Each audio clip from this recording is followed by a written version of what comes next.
Thank you. So we're sitting here in a public school, a nicely renovated auditorium, and I'm wondering, with the plan to dismantle and eliminate the Department of Education, are we worried about the impact, or do we know what the impact will be on public schools here in Rhode Island?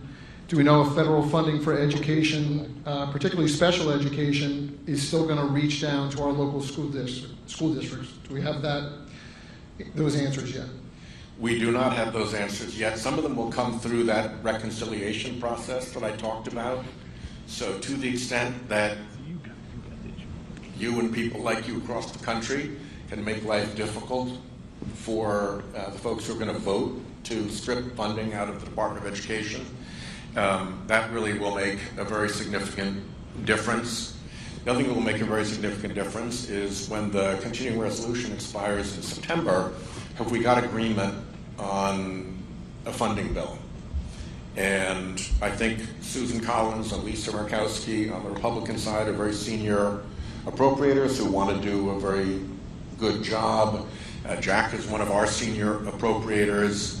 There's a prospect that we actually get an appropriations bill that sets benchmarks that are harder for the Trump administration to violate because they've happened since his election and they're the current voice of the Congress.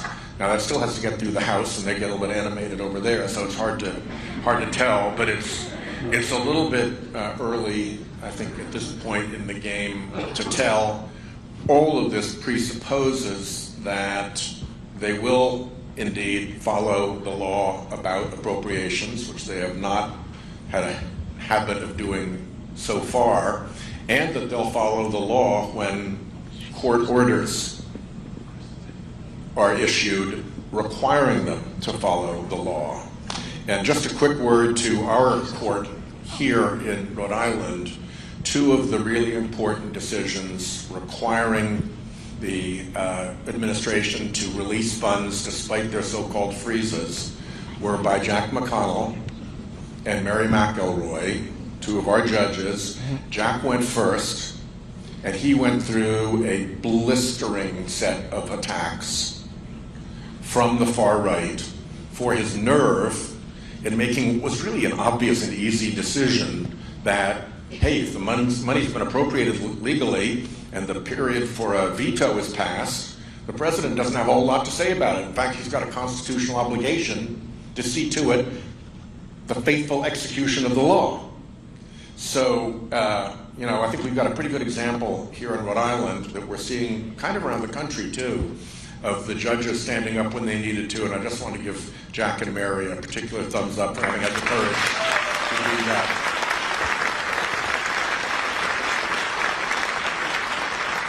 Let me add to what Sheldon said about education. First of all, we have to recognize 15% of education funds in the state of Rhode Island are federal funds. And I just don't think any organization can absorb an immediate 15% reduction. Frankly, I think Trump would not mind that at all. But here's kind of the mechanics of what's going on. They've disassembled the Department of Education. They can't eliminate it unless Congress passes a law, but it's just a shadow of itself. They transferred the IDEA, those are Students with Disability Act, for presumably funding and for enforcement, to the Health and Human Services Department led by Secretary Robert F. Kennedy, Jr. Yeah, I know. But they have cut 20,000 employees from the Department of Health and Human Services. How do you take a new program that no one has really dealt with in the department when you've lost 20,000 people, you don't have, you're in chaos? So we could see a situation where the money might be available, but they can't deliver it.